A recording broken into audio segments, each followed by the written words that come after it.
السلام عليكم ورحمة الله وبركاته. ازيكم يا احلى واجمل اخوات في الدنيا كلها؟ يا رب تكونوا بالف خير وبصحة وسعادة.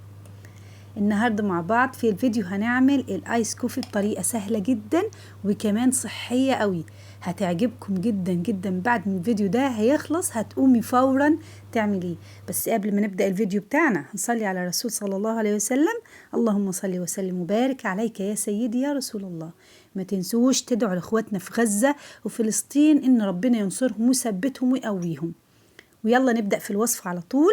وعندي هنا 3 ملاعق كبار من القهوة سريعة الذوبان، بس هنجيبها مش نسكافيه، مش ماركة نسكافيه، مقاطعة. احنا مقاطعين يا جماعة. هتجيبي اي نوع محلي هيعمل معاكي نفس النتيجة اللي احنا هناخدها من اي نوع تاني. تمام. هناخد 3 ملاعق وعليهم ربع كوباية من المية المغلية وهندوبهم كويس جدا ودول على جنب. تمام. عندي نص كوباية من العسل الابيض. طيب ممكن لو ما عنديش عسل ممكن اعمله عادي جدا. تاخدي ربع كوباية او نص كوباية من السكر وعليهم معلقتين كبار 3 كده من المية وندوبهم ونحط عليهم النسكافيه من غير مية، يعني المية اللي احنا حطيناها على النسكافيه لا نحطها على السكر والنسكافيه. تمام. بعد ما حطينا النص كوباية من العسل الابيض في بولة هنحط عليهم ذرة من الملح صغيرة قوي كده على سن المعلقة.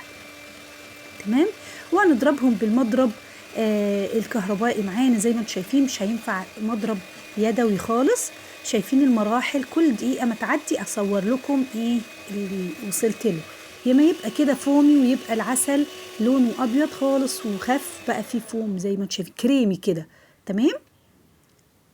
بس كده هروح جايبة النسكافيه اللي احنا دوبناه على جنب، هنجيب ونحطه على العسل ونبدأ نضرب. بس خلي السرعة يعني منخفضة شوية علشان ما نطرطش على حوالينا وكده. تمام. بعد ما يتقل معايا هوريكم المراحل دلوقتي اللي هنوصل لها مع الضرب. تبقي تعلي شوية كمان. تمام. هو الموضوع هياخد معاكي 10 دقايق كده ضرب بعد ما نضيف النسكافيه اللي احنا دوبناه في المية المغلية مع العسل. هياخد معاكي 10 دقايق ضرب. شايفين هو عمال يتقل معايا ويدي فوم كبير ويملى كمان البولة زي ما انتم شايفين اهو. يبقى كريمي جدا. المفروض انا لغاية هنا كان تمام كده وجهز معايا، بس انا زودت ضرب لغاية ما تقل. شايفين هو كده كان يبقى حلو جدا. تمام. انا بقى زودت الضرب علشان هخليه فترة معايا كده في التلاجة زي ما انتم شايفين اهو.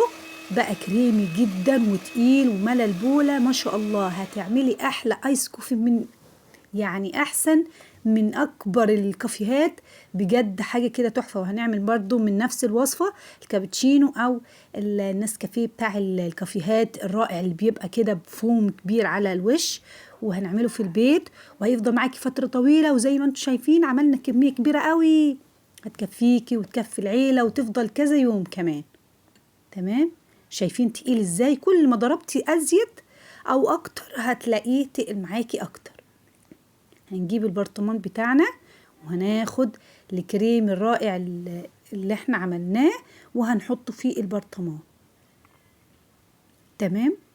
هنحفظه في التلاجة عادي جدا، او ممكن كمان عشان نحتفظ بيه لفترة طويلة قوي يعني هنحفظه في الفريزر.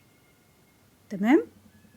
ولو في اي سؤال او اي استفسار انا معاكم في الكومنتات ان شاء الله هرد على كل الكومنتات. وطبعا انا بشكر جدا جدا حبايبي واصحابي اللي بيعملوا لي لايك، ال5 6 دول اللي بيعملوا لي لايك بصراحة يعني حبايبي قوي. طبعا كلكم بحبكم، بس يعني يا ريت ما تبخلوش عليا باللايك. وكمان لو اول مرة تشوفوا القناة اهلا وسهلا بيكم. قناتكم وقناتي المتواضعة جدا منورة بيكم. وما تنسوش بقى تشتركوا فيها وكمان تشاركوا الوصفات مع اصحابكم، علشان اكيد اكيد في الحر اللي احنا فيه ده محتاجين وصفة زي دي.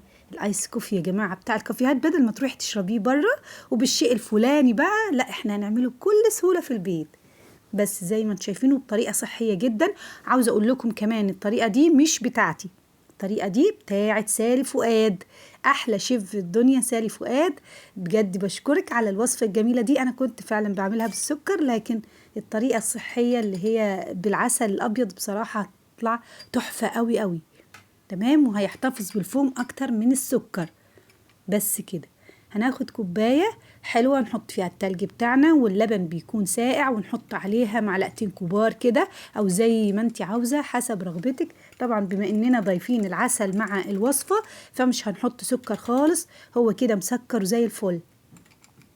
تمام، بس كده هنضيف معلقتين كبار من الكافيه اهو.